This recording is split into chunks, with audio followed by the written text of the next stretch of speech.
welcome back to another video.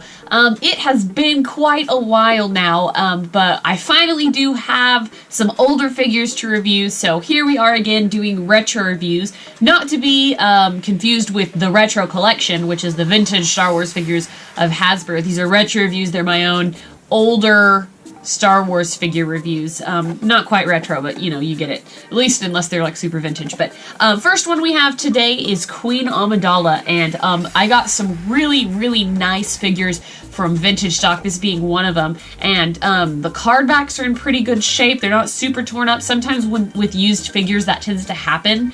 But I got 4 and they're all really nice and characters that I don't have. And so when trying to find like second-hand mint on card Star Wars figures from like 2002 to like 2006, I have a lot of the characters, or there's some characters that I'm just not really interested in, and so finding 4 was super awesome. So anyways, this is going to be the first of those videos, and I tend to just pepper them in between my normal recording schedule of like newer things, but it's nice to have them back. I'm excited to add to my 3 3/4 inch collection, because they don't really get so much love anymore because it's so hard to find figures, new figures. That is. So anyways, we'll just fill it with some old ones. But I have Queen Amidala here, and they don't specify what kind of Queen Amidala, but this is the like Naboo victory celebration one, which is really cool. I always liked seeing her in this really cool dress. And so this is a figure from 2004. It's got the 2004 packaging, which looks pretty nice. It says Queen Amidala here. The sticker is coming up a little bit. It says Episode 1, The Phantom Menace.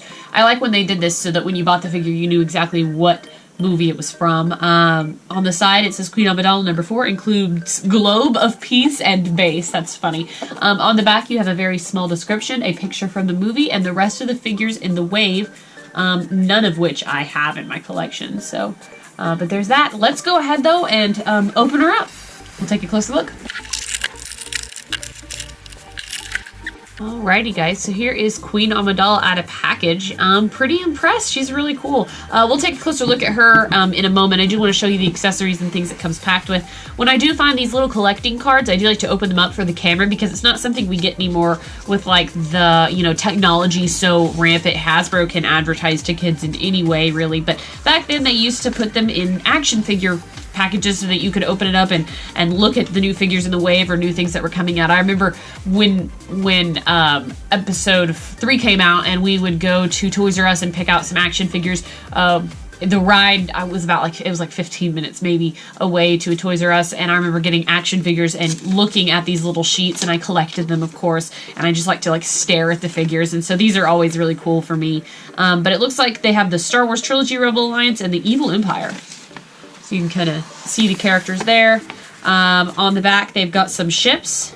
That Millennium Falcon looks like that Legacy, but I don't think it's the Legacy. I think the Legacy Millennium Falcon came out in 2006. This is 2004. And then I like how it says, "Go You Will," to StarWarsHasbro.com. This is advertising the like Cartoon Network micro series Yoda, so that's really cool. I just wanted to throw that in there. We do get a base included, and I don't really like the bases, but it looks like they are meant to hook together. You have a hook on the top and a hook on the side, so you can put multiple and display them that way. So I guess you could have like a floor of Star Wars if you were to display all these figures in a shelf. I mean, I get it.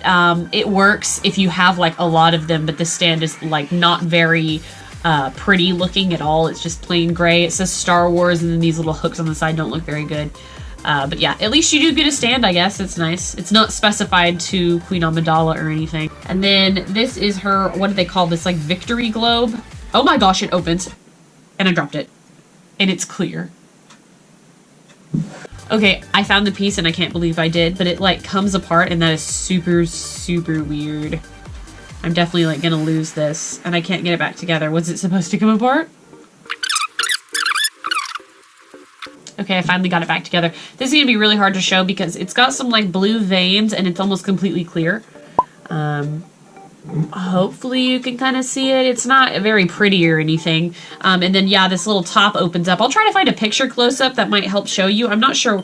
We didn't see this in the movie, like do that or anything. I think that they handed Boss Nass handed Queen Amidala this victory ball, and she like held it up and it was like all bright. I think that's how it worked, but this doesn't look like the ball to me from the movie, but you do get it anyways. An accessory that's going to be easily lost more than likely.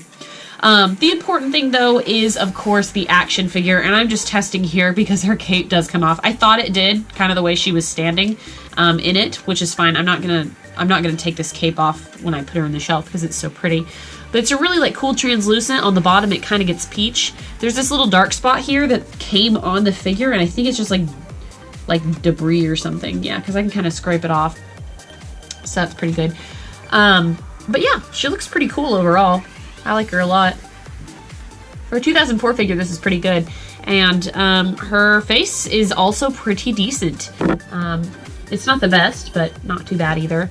Underneath the cape, she's just wearing this little white dress with some printing on down the center. And then her arms only go straight out, so they can like maybe hold the orb, and her hands do twist to help that. She does have really, really tiny legs underneath that don't look like they have any articulation. Maybe they bend, but I can't tell through the dress. So right now it looks like her articulation is she's got a ball jointed head, shoulders, her forearm swivels, her wrist swivels. Nope, just her forearm swivels, so just this one can go up so she can hold the ball. Let me see if we put this back on her, if she can hold the ball with both hands. And she sort of can. I'm pretty sure she holds it with both hands, but this one is kind of awkward, if I'm being honest. I think that you can also have her arm twisted up and she can hold the ball in her hand like that, and that does look a lot better. And I dropped it, but yeah, that's basically it for this character. She's pretty cool. I really like the little dress she comes in. It's super pretty. I like that it's like clear, translucent. It's super neat. And then you get this weird victory ball, but not too bad of a figure, guys. Let me know what you think in the comments below for this one. And thank you, as always, for staying to the very end of this video. I appreciate it. There goes the ball again. Yeah, thanks for watching this retro review, guys. And until next time, I will see you later. Bye.